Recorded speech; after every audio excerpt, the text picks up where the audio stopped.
Ma'am, আপনি এবং আমি একই বিশ্ববিদ্যালয়ের সিনিয়র এবং জুনিয়র। যেহেতু উত্তর কলকাতার প্রসঙ্গ উঠল, উত্তর কলকাতার পুজো ছাড়া কলকাতার পুজো আমরা ভাবতে পারি না। কলেজ স্কোয়ারের দুর্গাপুজোর বাঁশ পড়তে দেখলে আমাদের মন কেমন শুরু হতো। আমি সেই দিনগুলোর কথা আপনার থেকে জানতে চাই। আমি ইউনিভার্সিটি পাস করি 2012-তে। আমার ক্লাসেস হতো হার্ডিঞ্জ মানে দ্বারভাঙা বিল্ডিং এ। দ্বারভাঙা বিল্ডিং থেকে এসে আমরা যখন আশুতোষ প্রাঙ্গণ ছাড়িয়ে সেন্ট্রাল লাইব্রেরি থেকে বেরিয়ে আমরা ওখানে বসতাম, নিজেদেরই মনে হতো আমরাই কলেজ স্কোয়ারের পুজোর উদ্যোক্তা। এবং আমাদের কাছে পুজো মানে হচ্ছে সেই পুজোর ছুটির জাস্ট আগেই পুটি নামে গিয়ে কচুরি তরকারি আর ক্ষীরের সিঙ্গারা খাওয়া, এবং প্যারামাউন্টে গিয়ে না হলে জুস খাওয়া, ডাবের জুসটা। এটা একটা খুব পার্সোনাল আমার একটা অভিজ্ঞতা, এবং সেই জায়গা থেকে এখন যখন মনে করি তাদের বিভিন্ন প্রোগ্রামে এর আগে সুশান্ত পাল, ভগতেশ সুতার স্যার এবং সনাতন ডিন্ডা স্যার এসেছিলেন, ওনারা বলতেন যে আমরাও তো মানুষ, আর কত থিমই বা আমাদের মাথা থেকে আসে সিগনিফিকেন্ট। এবং এই যে ম্যাডাক স্কোয়ার, কলেজ স্কোয়ার, এইগুলোর কিন্তু প্রতিমা প্রত্যেক বছর আমাদের এক রকমের হতো, কিন্তু মনে হতো বা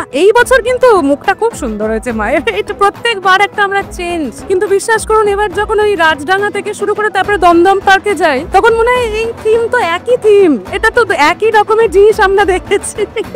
এই জিনিসটা চলে এসছে, যার জন্য আমার মনে হয় যে we are spoiled for choices এই জেনারেশনটা। থ্যাংক ইউ সৌর্য স্যার, এটা জিজ্ঞেস করলেন, হয়তো it just took me down memory lane. Thank you so much.